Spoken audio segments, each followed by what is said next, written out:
జక్రన్పల్లి మండలం అర్గుల్ గ్రామంలో రైతు నేస్తం కార్యక్రమం. సాంకేతిక పరిజ్ఞానంతో అధిక దిగుబడులు.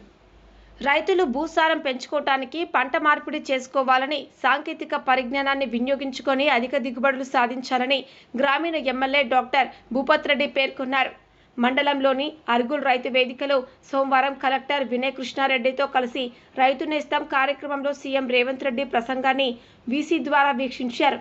సందర్భంగా ఎమ్మెల్యే మాట్లాడుతూ, ఒక సీజన్లో వరి సాగు చేస్తే మరో సీజన్లో అపారాలు, కూరగాయల వైపు రైతులు మొగ్గు చూపాలన్నారు. కాంగ్రెస్ సర్కార్ బీసీ రిజర్వేషన్లకు కట్టుబడి స్థానిక ఎన్నికలకు వెళ్లిందని, పార్టీ శ్రేణులు ఎన్నికలకు సిద్ధం కావాలని పిలుపునిచ్చారు.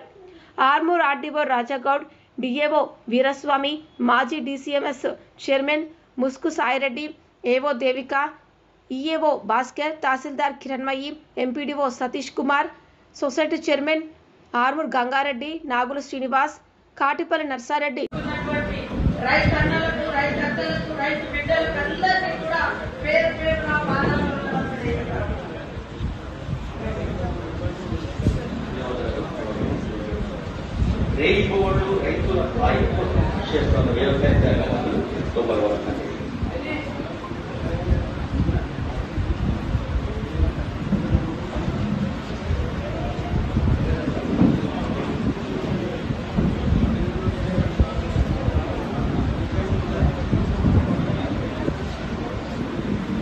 ఈనాడు తెలంగాణ రాష్ట్ర వ్యాప్తంగా అన్ని మండలాల్లో లక్షలాది మంది రైతుల యొక్క సమక్షంలో ఈనాడు వ్యవసాయ విశ్వవిద్యాలయ ప్రాంగణం నుంచి ఈ రాష్ట్ర ముఖ్యమంత్రి రేవంత్ రెడ్డి గారి యొక్క స్వర్ణ హస్తాలతో 1600 రైతు రేటులో ఉన్నటువంటి రైతాంగానికి రైతు ప్రభుత్వం భారతదేశంలో రేవంత్ రెడ్డి గారి ప్రభుత్వం అని చెప్పి రాష్ట్ర రైతాంగానికి, దేశానికి కూడా విజ్ఞప్తి చేస్తుంది. ఇంకొక ముఖ్యమంత్రి అయితే ఆ యొక్క భారాన్ని మొయ్యలేనని చెప్పి తప్పడం మాదిరిగా పక్కన పడేసే అవకాశాలు ఉన్నాయి.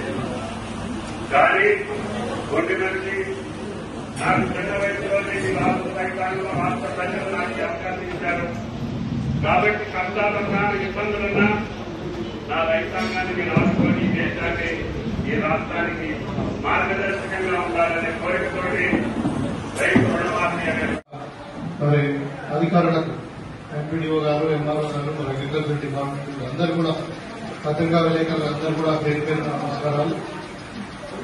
నేను ఎక్కువ టైం తీసుకోకుండా, ఎందుకంటే ముఖ్యమంత్రి గారు మాట్లాడింది కాబట్టి మనం ఇంకెక్కువ మాట్లాడకుండా, ముఖ్యంగా ఇప్పుడు మన జిల్లా మటుకు మన 5 నియోజకవర్గాల్లో మరి మొత్తం క్రాప్ లోన్ మాఫ్ అయింది 755 కోట్లు. 55 తక్కువ. మరి అలాంటి లాభం వచ్చిన పంటలు చాలా ఉన్నాయి. మన వాళ్ళు వరికి అలవాటు పడ్డారు. మరి అవుట్ప్లస్ ప్రభుత్వం కూడా కొంచెం బోనస్ ఇచ్చి, తర్వాత ఇదంతా ఇచ్చి ఎంకరేజ్ చేస్తున్నప్పటికీ వాళ్ళ సన్న బియ్యం కావాలి, మరి ప్రతి పేదవాడు కడుపులో సన్న బియ్యం తినాలనే ఆలోచనతో బోనస్ ఇచ్చి ఉండొచ్చు. కానీ మీరు దయచేసి వరిని తగ్గించండి.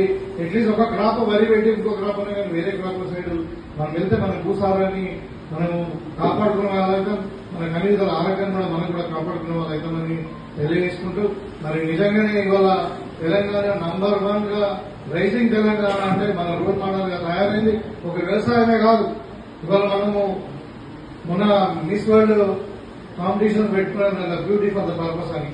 అట్లనే మనము భారత్ సమ్మిట్ పెట్టుకున్నాం. ఇవాళ Hyderabad is most happening city in the మనకు మొత్తం అంటే భారతదేశంలోని. ఇవాళ మనకి పెట్టుబడులు 3 లక్షల కోట్ల పెట్టుబడులు వచ్చినాయి. ఇవాళ మనం రెవల్యూషన్, సోషల్ రెవల్యూషన్ కూడా సాంఘిక న్యాయం కొరకు మనం ఇప్పుడే రేవంత్ రెడ్డి గారు చెప్పారు.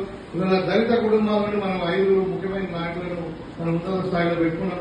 ఆ విధంగా అంటే సోషల్ జస్టిస్ కొరకు మరి ప్రయత్నం చేస్తా ఉన్నాం. ఇలా బీసీ రిజర్వేషన్స్ 42% చేస్తా ఉన్నాం. మనం చేసినట్టు కులగణని ఇలా యావత్ భారతదేశంలో కూడా అమలుపడే పరిస్థితి ఉంది. ఇవాళ మన స్థానిక సంస్థలు ఎన్నికలు వస్తా ఉన్నాయి. తప్పకుండా కాంగ్రెస్ పార్టీ ఇక్కడ తెలంగాణలో 42% బీసీల రిజర్వేషన్ ఇచ్చి తీరుతుందని చెప్పి ఈ సందర్భంగా మీకు తెలియజేస్తూ, మరి ఎస్సీ కేటగిరైజేషన్ కూడా సుప్రీంకోర్టు ఆర్డర్ వచ్చిందో లేదో మరి 1 year మనం దాన్ని చట్టబద్దత చేసి మన తెలంగాణ రాష్ట్రంలో ఇంప్లిమెంట్ చేస్తాం. అంటే we are becoming a role model for the country. ఒకప్పుడు మోడీ గారు అక్కడ గుజరాత్ లో సీఎం ఉన్నప్పుడు గుజరాత్ మోడల్ అనేవాళ్ళు, ఇవాళ గుజరాత్ మోడల్ అనేది అవుట్డేట్ అయిపోయింది. ఇవాళ తెలంగాణ మోడలే మన భారతదేశంలో నడుస్తుంది. కాబట్టి తప్పకుండా మన ముఖ్యమంత్రి గారి నాయకత్వంలో మన ఇందిరమ్మ రాజ్యంలో మన తెలంగాణ నంబర్ 1 రాష్ట్రంగా ఎదగబోతున్నది. దానికి మన అందరూ సహాయ సహకారాలుగా కంబైన్డ్ గా మనం పనిచేసినప్పుడు, ముఖ్యంగా రైతులు, కార్మికులు, మరి అదేవిధంగా అధికారులు అందరూ కూడా పనిచేసినప్పుడు మనం నంబర్ 1 తెలంగాణ ఎదగబోతున్నాం. మన నియోజకవర్గం కూడా నేను చెప్పిన 2-3 అంశాలు, మనది అగ్రికల్చర్ నంబర్ 1 ఉంది, ఎడ్యుకేషన్ లో నంబర్ 1 ఉంది, మరి అన్ని రంగాల్లో మన నంబర్ 1 ఉన్న మన నియోజకవర్గం కూడా తప్పకుండా మీ అందరి సహకారంతో మన నియోజకవర్గం కూడా ఒక ఆదర్శ నియోజకవర్గంగా మనం తీర్చిదిద్దుకుందామని చెప్పి ఈ సందర్భంగా కోరుకుంటూ, మరి ఇంత చక్కటి కార్యక్రమాన్ని ఆర్గనైజ్ చేసినటువంటి మరి వ్యవసాయ శాఖకు, రెవెన్యూ శాఖకు వీళ్ళందరూ కూడా మరొకసారి అభినందిస్తూ, ముఖ్యంగా మన కలెక్టర్ గారు కొత్తగా వచ్చారు, వారు చాలా సామ్యుడు, మరి మరి వారిని మనం గౌరవించుకోవడం మన బాధ్యత. విలేకరులు కావాలను ప్రజా సమస్యలను వెలుగులోకి తీసుకొస్తూ శరవేగంగా రాజకీయ పరిస్థితులపై వాస్తవ కథనాలు అందిస్తూ అనతి కాలంలోనే ప్రజాదరణ పొందిన D6 టీవీ ఛానల్లో 2 తెలుగు రాష్ట్రాల D6 టీవీ న్యూస్ ఎలక్ట్రానిక్ మరియు మీడియాలో బ్యూరోలు, స్టాపర్లు, ఆర్సీ ఇన్ఛార్జ్లు, మండల రిపోర్టర్లు కావాలను. అనుభవజ్ఞులకు ప్రాధాన్యం, కొత్త వారికి ప్రోత్సాహం. మీరు జిల్లా స్టాపర్లు, మండలాల రిపోర్టర్లు, నియోజకవర్గాల్లో పనిచేయాలనుకుంటున్న కేంద్రాల్లో ఖాళీల వివరాల కోసం 9440195115 మరియు 7981228502 మీ బయోడేటా పై నంబర్కి వాట్సాప్ ద్వారా పంపగలరు. D6 TV news channel Andhra Telangana incharge Rathod Tirumala Naik.